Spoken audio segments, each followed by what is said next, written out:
Welcome back. So schools are reopening, but let's face it, life has not returned to normal. Many parents and caregivers and school staff have concerns about the safety of their children, family members, and themselves. As well, many parents now have to manage online learning for kids who are not returning to that physical classroom. Employment and labor relations lawyer Howard Levitt now joins us to discuss what workplace rights parents have as those schools reopen. Good morning to you. Good morning. Okay, so many questions. I want to get right here.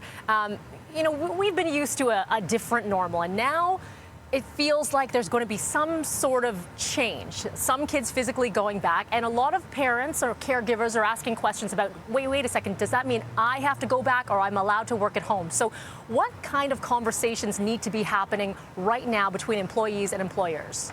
Well, first of all, schools are saying it's up to you.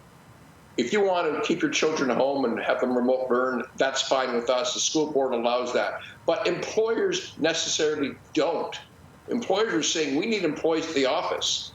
And if we need them at the office and the parent has a real choice of having their kids go to school, then the parents have to go back to the office, whether the school board says otherwise or not. And what sort of ramifications could they face then if they say, well, I don't want to go back? Do they have any rights? They can be fired for cause.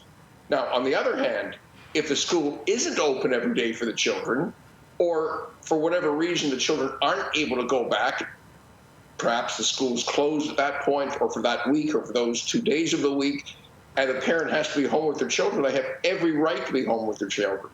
They don't have a right to be paid necessarily, but they have a right to stay home, and if they're fired, they not only get wrongful dismissal damages, they get human rights damages, because that would be a violation of the Human Rights Code. Okay, so your example there, so alternate days, we've seen a lot of kids that maybe they're going to be going here, there, not every single day.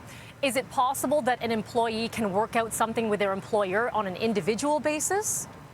The employer actually has to, if it's possible, accommodate the employee by letting them come to work on alternate days, if that's the case. But the employer can say, well, wait a minute, you've got a caregiver at home, you've got another parent at home, your other parent works at home. They should be the one at home with the children, not you. And if that's the case, the employer can insist upon that.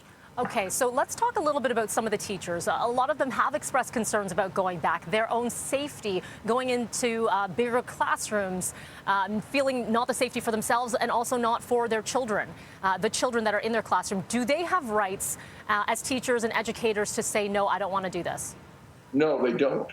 The health boards have been making the decisions for the school boards. The school boards have been very clear. Lecce has been saying this in Ontario, that we've been taking instruction from public health. And the chief medical officers have been saying we've created an environment where it's safe. So the teachers can't say essentially, we know better than the school board does and we think it's unsafe. Or parents can't say, we think it's unsafe, whatever the health authorities say.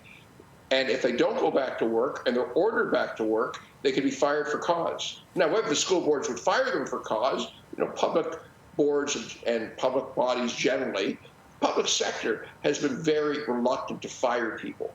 So I don't know if they will be fired, but in the private sector they would be. I was going to say, by way of the unions, I figure it would be very different, a different scenario.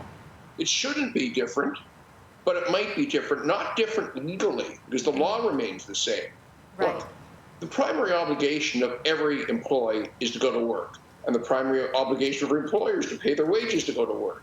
So it's no different if a union member says, although I'm in order to go to work, I'm staying home, and the school board says, we don't have anything productive for you to do at home, we need you to be in the classroom, we've opened up the classroom for you, it's cause for discharge. Now, whether or not the board will fire that employee, knowing they're going to have a big fight with the union, and knowing their own political propensity to accommodate unions, I can't speak to. I can say that if I was a lawyer giving advice, I'd be saying to them, you better go back to work, you're jeopardizing your employment. Not what I really think is going to happen, though. Yeah. So much they're just refusing to go to work, knowing they're leaving themselves vulnerable to being fired. I suspect we're going to have a deluge of sick pay claims. Okay, Howard, and they won't be real. I'm going to have to stop you there because we have to at least stop this segment because this conversation will continue.